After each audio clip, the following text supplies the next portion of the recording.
Okey, kita sambung lagi soalan kita part 3 kan, part 3.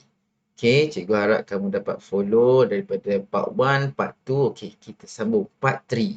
Okey, mari kita tengok kepada soalan. Okey, cikgu rasa cikgu tertinggal part 2 sampai nombor 20 kan. So, okey kita tengok nombor 20. Okey, gambar raja di bawah merujuk kepada konsep reka bentuk landscape. Okey, kita tengok gambar kat sini. Okey, apakah konsep reka bentuk landscape di atas? Okey, konsep reka bentuk landscape di atas ni kita kalau ikut buku teks kamu ni macam ni lah. Okey, kalau cikgu boleh zoom kat kamu ni, macam ni Bali. Okey, kamu cuba ingat sikit lah karakter-karakter dia kan. Kalau macam ni Jepun. Okey, kalau macam ni Islam. Okey, kalau macam ni Melayu, dia macam kayu-kayu sikit, macam tu. Okey, Islam dia ada tu apa, corak arabes dia tu ataupun bentuk-bentuk corak-corak Islamik tu lah. Okey, Inggeris dia nampak banyak apa bunga-bunga kecil-kecil, pokok kecil-kecil dan sebagainya. Dia ada banyak bermain dengan pagar putih dan sebagainya. Alright. So kalau kita tengok kat sini dengan soalan tadi, Jepun lah jawapan dia sebab dia ada batu-batu, dia ada kita panggil lantern, lampu lantern ni, dan dia ada jugalah pondok-pondok kecil macam ni. Okay, so jawapan dia ialah Jepun. Alright, kita pergi nombor 21. Apakah konsep landscape bagi gambar di bawah? Masih tajuk landscape. Kalau ini, insyaAllah lah semua boleh jawab kot. Landscape Melayu. Okay. Alright, kita laju lagi. Antara berikut yang manakah peranan seorang pereka hiasan dalaman? Okey, yang ini peranan ni tingkatan 4 cikgu rasa. Ini peranan hiasan dalaman iaitu pereka bentuk hiasan dalaman ni ialah menentukan objektif reka bentuk melalui rundingan dengan pelanggan, membuat kajian, susun atur dan merancang kemasan untuk rumah kediaman, bangunan awam dan ruang pameran. Mewujudkan persekitaran yang selesa, idea dan menarik hasil gabungan kreativiti, teknikal dan kemahiran. Okey, kalau kita tengok kat sini, jawapan yang menghampirilah. Kalau merancang reka bentuk ni betul dah. Tapi landscape, ini lain lah kan. Landscape ni, pereka landscape. Okey, menentukan objektif reka bentuk. Okey, ni nombor 2 dah jadi betul. Mencipta dan menghasilkan kemasan pada ruang. Okey, yang ini pun betul. Okey, mencipta dan menghasilkan kemasan pada ruang. Menghasilkan perabot yang dapat dijual ni lebih kepada reka bentuk industri yang nombor 4 ni. Okey, pereka bentuk industri. So, berhati-hati bila baca soalan tu. Ingat so jawapan ni 2 dan 3 C lah. Okey, kita tengok pula nombor soalan 23. Apakah pertubuhan yang mewakili pereka bentuk dalaman di Malaysia? Okey, masih soalan hiasan dalaman. Okey, kita tengok soalan ini cikgu ambil pada buku teks tingkatan 4. Okey, ini cikgu dah boldkan kat kamu ni. Pertubuhan apa yang bertanggungjawab ialah Pertubuhan Pereka Bentuk Dalaman Malaysia PPDM. Okey, so jawapan dia ialah D. Okey, nombor 23 D. Alright. Okey, nombor 24. Maklumat di bawah berkaitan dengan konsep reka bentuk industri. Okey, apa dah konsep reka bentuk industri ni? Konsep ini lebih kelihatan abstrak dengan penggunaan bahan dan warna yang pelbagai diterapkan dalam reka bentuknya. Okey, yang ini sebenarnya dia refer kepada konsep reka bentuk industri perabot. Okey, perabot. Perabot ni tingkatan berapa belajar? Tingkatan 3. Dan 3, yang inilah. Ini kita boleh buat ulang kaji balik. Okey, konsep antik, reka bentuk zaman terdahulu macam ni. Konsep klasik, reka bentuk yang terhad usia penghasilannya. Maksud dia, dia pernah gemilang pada satu ketika, lepas tu dia dah tak keluarkan dah design macam ni. Kita panggil klasik lah. Pada design tu lah. Design tu dilabelkan sebagai design klasik. Okey, kalau reka bentuk retro pula. Okey, retro yang atas ni, okey, pada tahun 1920-an hingga 1970-an. Okey, dia lebih kurang juga dengan klasik. Okey, cuma dimodernkan, dikurangkan dia punya butiran-butiran kecil tu. Alright, diminimumkan. Okey, kemudian konsep kontemporari pula, dia ada ciri-ciri gaya Art Deco, Modern, Scandinavia, Itali. Macam ni ya. Contemporary ni dia yang orang kata perabot-perabot yang diberi nafas segar. Okey, kadang-kadang dinamik dia nampak tempat kerusi dia tu lah lain sikit lah. Dah tak nampak sangat macam kerusi.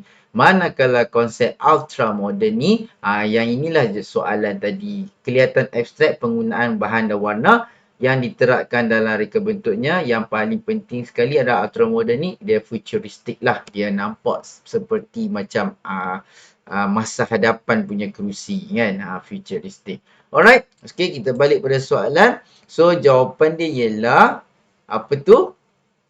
Ultra modern C. Okay, alright, kita pergi soalan soalan 25. Apakah kerjaya yang dimaksudkan oleh pernyataan di bawah? Kerjaya apa ni? Bertanggungjawab dalam penyediaan lukisan teknikal dan spesifikasi, menyemak lukisan perunding, merekod serta menyelenggara lukisan tersebut. Dia sebut pasal lukisan-lukisan ni, kita dah tahu dah. Dia mesti ada kaitan dengan hiasan tajuk hiasan dalaman dan kerjaya hiasan dalaman lah. Okey, apatah kerjaya hiasan dalaman yang dimaksudkan ni? Inilah kerjaya dia, pelukis plan. Pelukis plan ni bertanggungjawablah dalam penyediaan lukisan teknikal dan spesifikasi. Ini tingkatan 4. Okey, hiasan dalaman. Pereka bentuk hiasan dalaman. Menyemak lukisan perunding, merekod serta menyelenggara lukisan tersebut. Alright. Okey. So, dah dapat nombor 25 ialah pelukis plan. Okey, 26. Apakah jenis ilustrasi di bawah? Okey, ilustrasi di bawah ni kita nampak lelaki buat apa? Sewaktu kita nak masuk tandas kan? Adakah dia simbol? Adakah dia logo? Okey, mari kita ulang kaji balik. Adakah simbol ataupun logo? Okey, macam ni ya. Simbol. Ini dia simbol.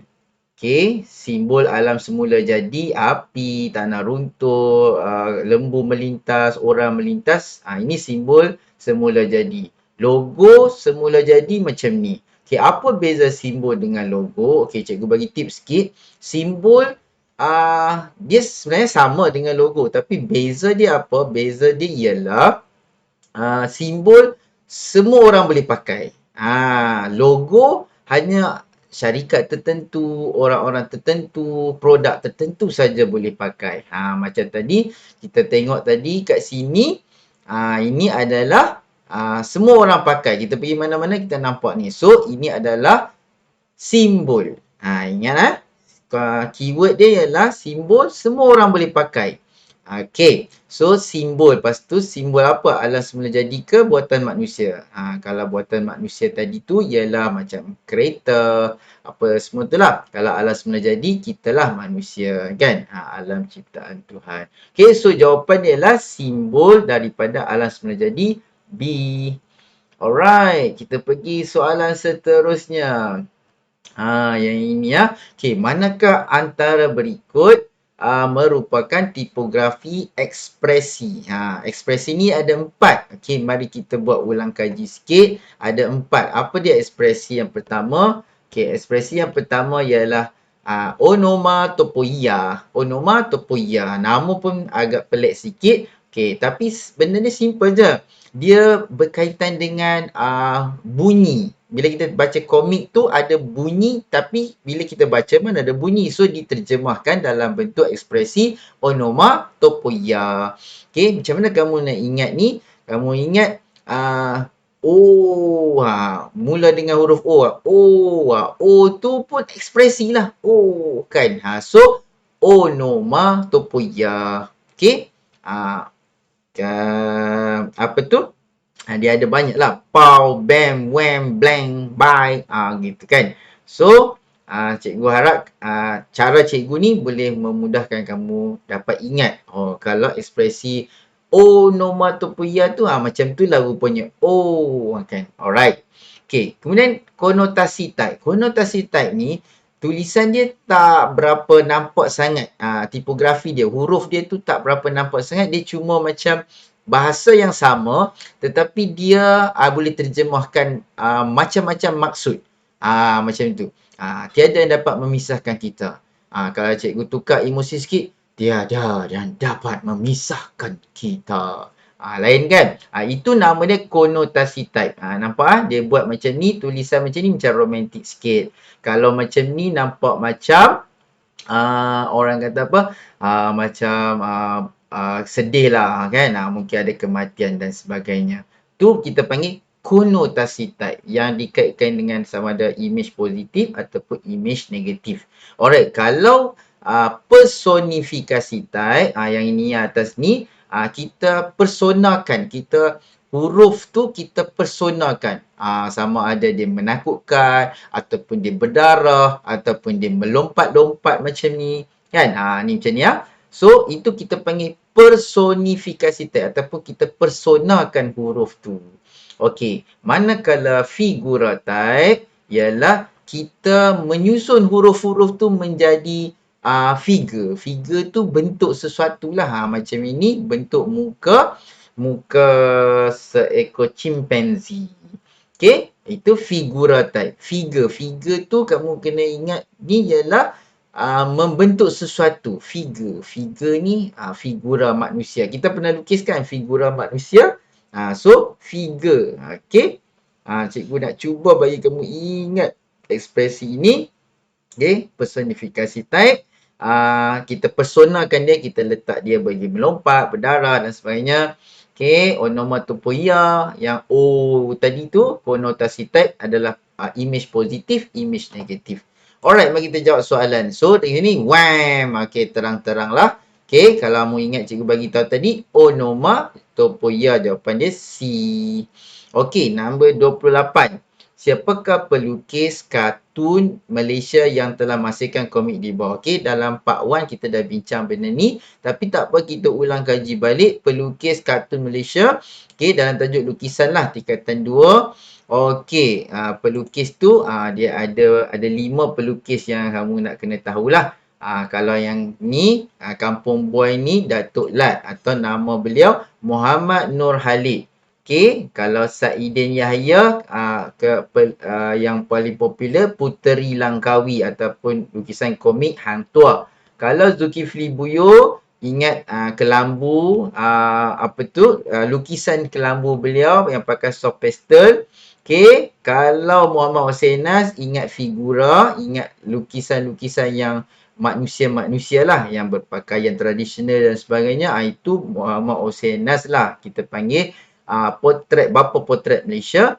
Manakala Abdullah Arif pula, kita ingat dia punya lukisan The Long Arm Nippon, komik dia yang dia menzahirkan zaman kartun zaman-zaman dahululah, zaman sebelum merdeka kan, The Long Arm Nippon. Okey, kita tengok soalan tadi. Okey, Kampung Boy. Kampung Boy kita tahulah Datuk Lat yang lukis. Tapi kat sini tak ada nama Datuk Lat. Kita kena ingat nama Datuk Lat ialah Datuk Muhammad Nur Khalid. Okey, jawapan dia D. Okey, nombor 29. Yang manakah elemen visual dalam infografi? Okey, 29. Okey, elemen dalam infografi ni tingkatan 5 infografi. So, elemen visual ialah ini. Ada 6 tipografi. Tipografi ni huruf-huruf. Ilustrasi, 2 ilustrasi, 3 simbol dan ikon, 4 graf dan carta, 5 fotografi dan warna. So, ini elemen dalam infografik, ini elemen dia. Manakala prinsip ni cara dia susun tu. Cara dia susun tu pula. Okay, prinsip data dan statistik. Okay, hierarchy dan flow, style visual, format dan size,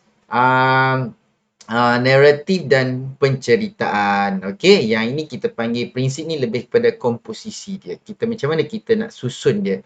Okey, susun elemen-elemen tadi. So, kamu kena sebagai ulang kaji ni, cikgu harap kamu dapat tangkap konsep besar dulu, elemen dan prinsip dia. Okey, so tipografi, ilustrasi, simbol dan ikon, graf dan carta, fotografi dan warna. Alright. Okey, kita tengok soalan tadi. So A tipografi. So inilah jawapan dia, A tipografi lah. B style ni, hierarki dan data dan statistik tu adalah prinsip dalam infografi, prinsip visual. Alright. Okey, soalan yang terakhir untuk part 3 ni, iaitu nombor 30, kamera. Gambar di bawah ialah kamera pinhole. Apakah fungsi kamera pinhole? Okey. Okey, fungsi kamera pinhole, mari kita ulang kaji sikit tingkatan 2. Tingkatan 2. Tajuk seni foto tu kita diperkenalkan dengan kamera pinhole dan cikgu dah ambil daripada buku teks kamu tu. Okey, kamera pinhole berfungsi untuk merakam imej objek yang pegun sahaja. Okey, ini saja dia punya fungsi dia.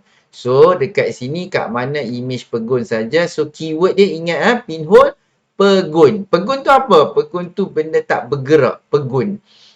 Kalau benda bergerak tu lain. Dia tak pegun, tidak pegun. Pegun tu ialah, kalau siapa first time dengar, dia tidak bergerak. Dia apa? Dia statik kat situ. Dia duduk kat situ saja, tak bergerak. Apa-apa tak bergerak. So, jawapan dia apa ni? Jawapan dia D lah. Merakam imej objek yang pegun sahaja. Okey, harap kamu dapat part 3.